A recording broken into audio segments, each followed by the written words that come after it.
Good evening, आदाबर्स, नमस्कार। Thank you. ये बात मैं कलकत्ते में एक बार पहले सुना चुका हूँ, बट इट बेयर्स रेपिटेशन।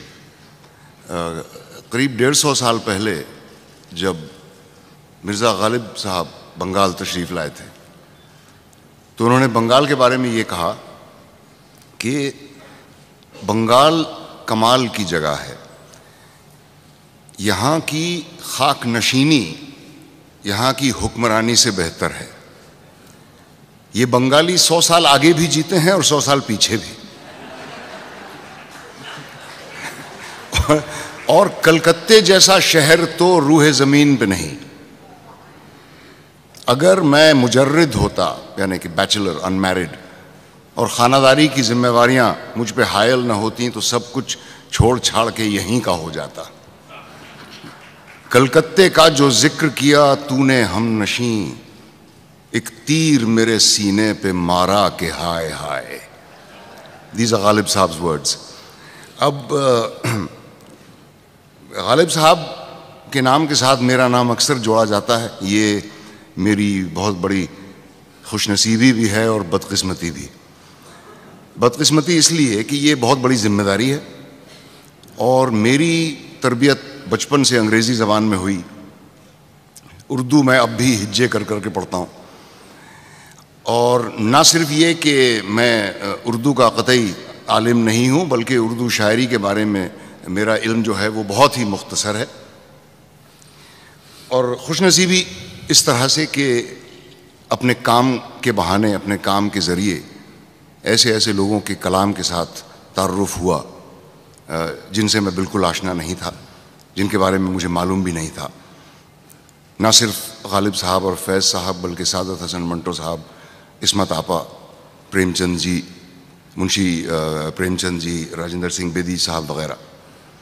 तो मैं हज़ार दफ़ा शुक्र अदा करता हूँ इस बात का कि मुझे अपनी ज़िंदगी में ऐसा काम करने को मिला जिसमें ऐसे ऐसे लोगों से मेरा ताल्लुक़ हुआ। और अब ऐसा लगता है जब भी मैं ख़ास तौर से फैज़ साहब या गालिब साहब का कलाम पढ़ता हूँ कि एक बेशुमार ख़जाना हाथ लग गया है। तो उस ख़जाने का एक रत्न मैं आप लोगों के सामने पेश करना चाहता हूँ इस शाम की शुरुआत में। इस नज़्म का उन्वान है इंतसाब। इंतसाब मीन्स डेडिकेशन। मुझसे मैंने कहा था कि मैं उर्दू की नज़्म पढ़ने के साथ साथ अंग्रेज़ी का तर्जुमा भी पढ़ूं, लेकिन मेरे ख़्याल से तर्जुमा करने से कहीं कुछ बाल आ जाता है बात में। न सिर्फ ज़बान का वो लुत्फ़ नहीं आता, बल्कि नज़्म का रिदम भी टूट जाता है। और मेरे ख़्याल से इस नज़्म में कोई ऐसी बात है नहीं जो समझ में नहीं आएगी। सिर्फ एक जुमला ऐसा है जो मैं समझा दूंगा, हालांकि जब आप उसका एक्सप्लेनेशन सुनेंगे तो लगेगा कि ये बहुत ही सिंपल था। इंतसाब। आज के नाम और आज के गम के नाम, आज के नाम और आज के गम के नाम। आज का गम के जो है जिंदगी के भरे गुलसितां से खफा, जर्द पत्तों का बन, जर्द पत्तों का बन जो मेरा देश है, दर्द की अंजुमन जो मेरा देश है। कि लड़कों की अफसुर्दा जानों के नाम, किरम खुर्दा दिलों और जुबानों के नाम, पोस्टमैनों के नाम, कोचवानों के नाम, तांगे वालों के नाम, कारखानों के भोले जियालों के नाम। बादशाह जहां वालिये मासिवा, नायबुल्लाह फिलर्द दहकां के नाम। This is a line which is a dedication to the farmer. The word dehqan means farmer. बादशाह जहां वालिये मासिवा, नायबुल्लाह फिलर्द दहकां के नाम। जिसकी बेटी को डाकू उठा ले गए, जिसके ढोरों को जालिम हका ले गए। हाथ भर खेत से एक अंगुश्त पटवार ने काट ली, दूसरी मालिये के बहाने से सरकार ने काट ली। जिसकी पग जोर वालों के पांव तले धज्जियां हो गई है। उन दुखी माओं के नाम, उन दुखी माओं के नाम जिनके बच्चे बिलखते हैं और नींद की मार खाए हुए बाजुओं से संभलते रहीं, दुख बताते नहीं, मिन्नतों जारियों से बहलते नहीं। उन हसीनाओं के नाम, उन हसीनाओं के नाम जिनकी आंखों के गुल चिलमनों और दरीचों की बेलों पे बेकार खिल खिल के मुरझा गए हैं।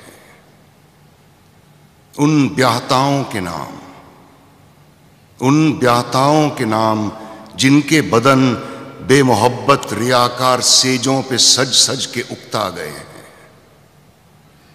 बेवाओं के नाम, कटरियों और गलियों मोहल्लों के नाम, कटरियों और गलियों मोहल्लों के नाम जिनकी नापाक खाशाक से चांद रातों को आ आके करता है अक्सर वुजू,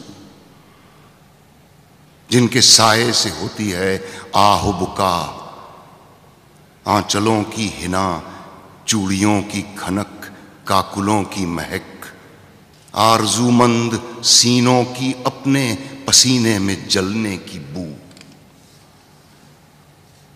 तालिब इल्मों के नाम, पढ़ने वालों के नाम, वो जो अस्हाब तबलो अलम के दरों पे, वो जो अस्हाब तबलो अलम के दरों पे किताब और कलम का तकाजा लिए हाथ फैलाए पहुंचे,